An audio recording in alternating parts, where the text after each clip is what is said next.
Southern Africa's finest source of quality engineering components and expertise.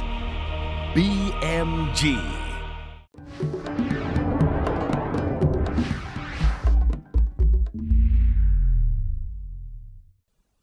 From Creamer Media in Johannesburg, this is the Real Economy Report. Our top stories this week. It's not a dog's life for Denel. We highlight the upside potential and downside risks of opening up South Africa's electricity supply industry to the private sector. And BMW gears up for still higher tech production. Denel Meckham, the specialized demining company, recently opened a new canine facility at its base in Pretoria. Keith Campbell was there. The new canine facility was officially opened by Department of Public Enterprises Acting Deputy Director General Machleli Mpofu on behalf of the Deputy Minister.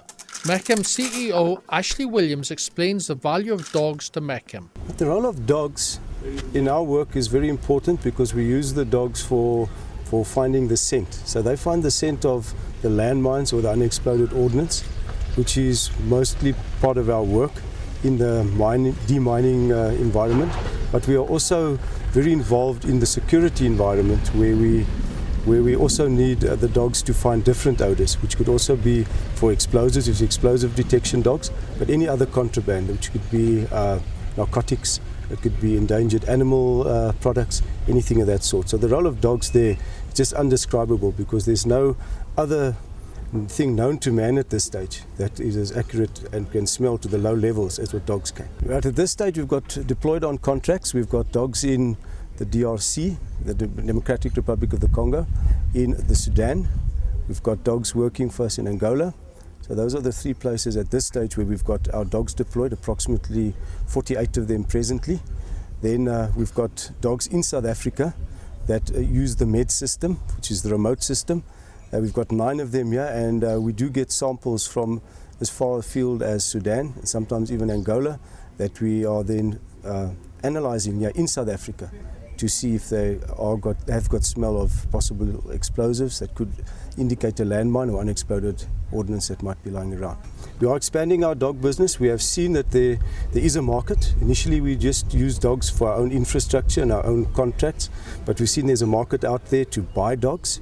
But there's also a market for different type of dogs, not only detection dogs, but also for guard dogs of high quality, any other type of detection dogs. There's a definite market, and that's why we've decided to expand and go into this business. With South Africa's power prices set to rise sharply over the coming 3 years, there have been growing calls for more private sector involvement and for monopoly provider Eskom to loosen its grip. Terence Creamer reports after the break.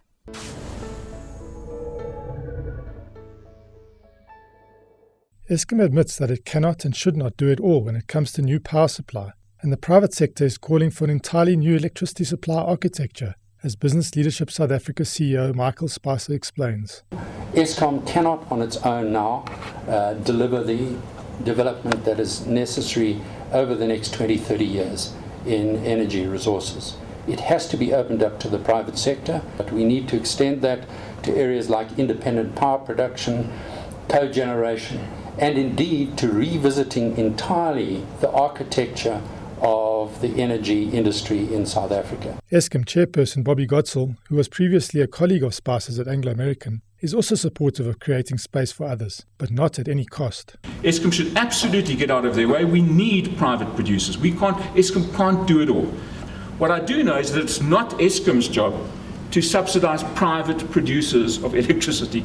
Gotzel also warns that unless South Africa's tariffs rise to levels where economic returns can be generated, the private sector will remain standoffish. Yeah, I mean, indeed, we'd be completely delighted to welcome private investors into Medupi, or Kusile, or Ngula, or any other part of the electricity chain. My own perception, just as, I don't know, a guy who's been around industry for a little bit, is that I can't quite see why somebody would come into a business that is selling its product at currently at somewhere between half and 2/3 of the cost.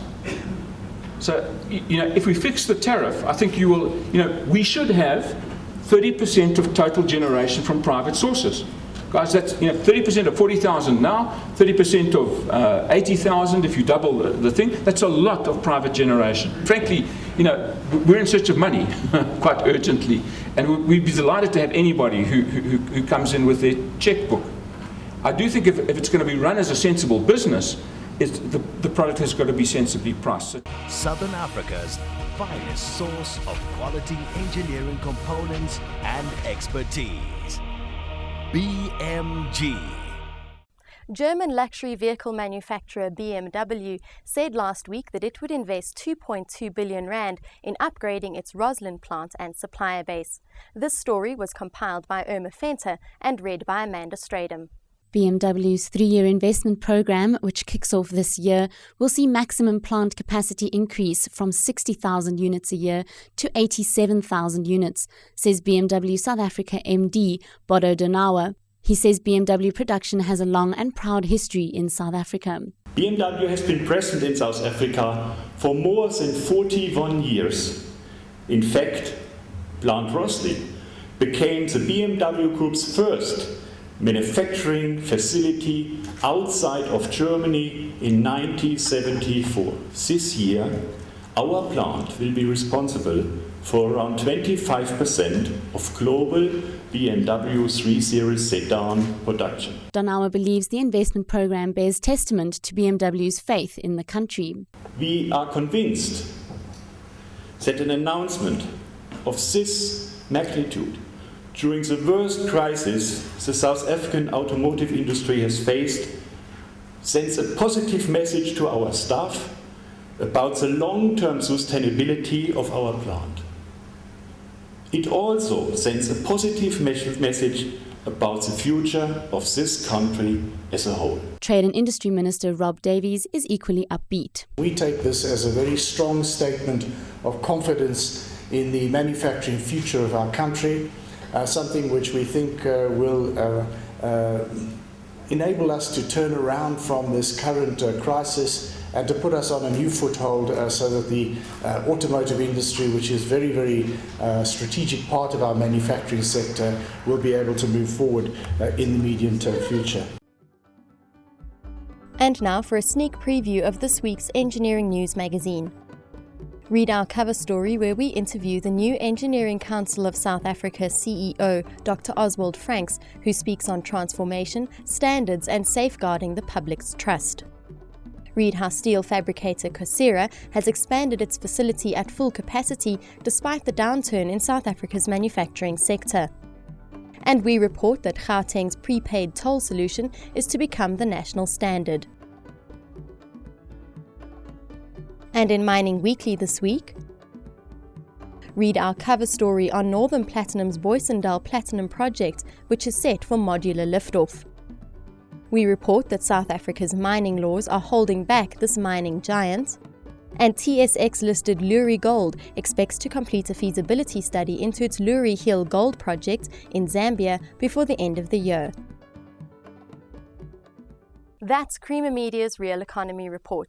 Join us again next week for more news and insight into South Africa's real economy.